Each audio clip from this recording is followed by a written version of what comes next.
Either you kill me or I will kill you, idiots. Rodrigo Duterte was only elected president of the Philippines in May, but the tough-talking populist has wasted no time in making his mark. Tapos yung iyo ngayon, as the goal to condemn it. As again, I repeat it. The former mayor of Davao City has led a bloody crackdown on drugs and crime that has earned him plaudits at home, but condemnation abroad. His sensitivity to outside criticism, particularly from Washington, has now thrown US-Philippine relations off balance, threatening to upend the relationship central to America's interests in Asia. Mr. Obama, you can go to hell. His strongman image has also raised concerns about what's ahead for the Philippines after several years of growth and stability under former President Benigno Aquino.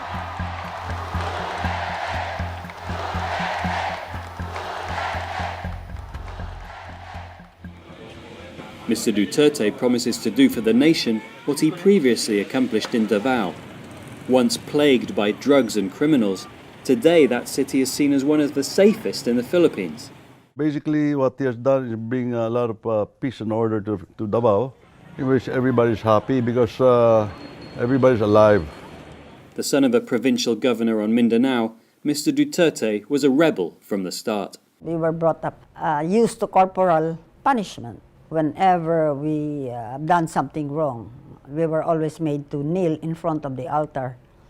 According to a former classmate, he was expelled from his straight-laced Jesuit school in Davao for squirting blue ink on a priest before he was transferred to Holy Cross Academy, now Cor Jesu College in nearby Digos, to finish high school. He was known as a brawler with a hair-trigger temper.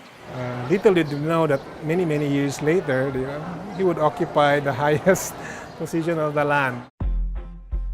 Mr. Duterte's rebellious streak took on political dimensions at university in Manila, where he studied under Jose Maria Sison, who later founded the Communist Party of the Philippines. Mr. Duterte went on to law school and became a city prosecutor before being elected mayor in 1988, at a time when violent gangs were terrorizing Davao.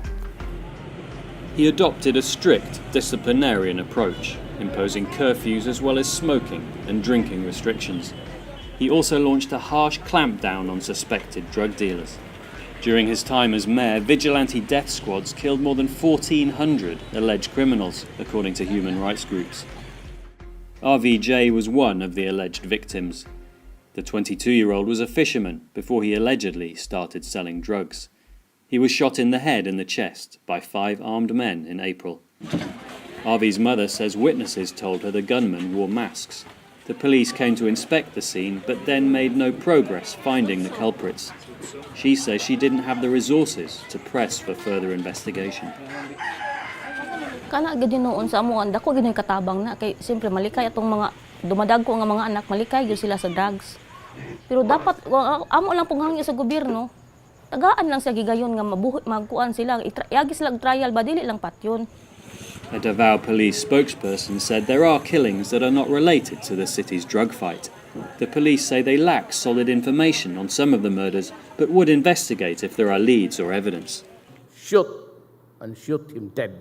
Mr. Duterte has said he encouraged police to be tough and to shoot anyone resisting arrest, but that he never personally ordered murders. By circumstances alone, you can say that there's a connection. Because even if drug addicts and drug pushers are being killed, there are little to none were prosecuted. Now, in the first 100 days of his presidency, Mr. Duterte has expanded his war on suspected drug dealers nationally. Police say, at the president's prompting, they have shot hundreds of suspected drug dealers who resisted arrest, and that hundreds more have fallen victim to vigilante killings. The campaign has raised concerns from human rights activists, international bodies, and President Barack Obama. Fighting narco-trafficking is tough, but we will always assert the need to have due process. Who is he? I am a president of a sovereign state, and we have long ceased to be a colony. Mr. Duterte's angry response to Mr. Obama's criticism has resulted in the cancellation of US-Philippine military exercises and the scrapping of joint South China Sea patrols. He has also said he wants to forge a more independent foreign policy. He has taken steps to open more dialogue with China over territorial rights in the South China Sea and visited Beijing in mid-October. Washington says its alliance with the Philippines is ironclad, despite Mr. Duterte's torrent of anti-American rhetoric. You know, we're not deaf. We do hear what he says. And yet, our cooperation with the Philippine government remains strong and unabated. Mr. Duterte's office didn't respond to requests for comment. So help me God. After 3 months in office, Mr. Duterte has received mixed reviews. Former President Fidel Ramos, an ally who persuaded Mr. Duterte to run for office, has called the new leader's performance a disappointment, citing controversies over the killings and his foul language. Still, a recent poll shows that 76% of Filipinos are satisfied with Mr. Duterte so far. Some find his style refreshing and his distancing from the US empowering. In Davao City, there's a special pride of having the first homegrown president. He's not very comfortable with the upper class, though he does not discriminate, but he's more at home with the masa. When I say masa, it's a common term. I mean the poor. Many say they don't condone the killings, but see them as part of a painful process the nation has to go through. I believe this kind of disturbance, if you may, in the national consciousness is necessary for us as a people to learn to come to grips with where we are, who we are, and where we're going. Do you think we really need America? Mr. Duterte, they say, is the kind of president the country needs right now.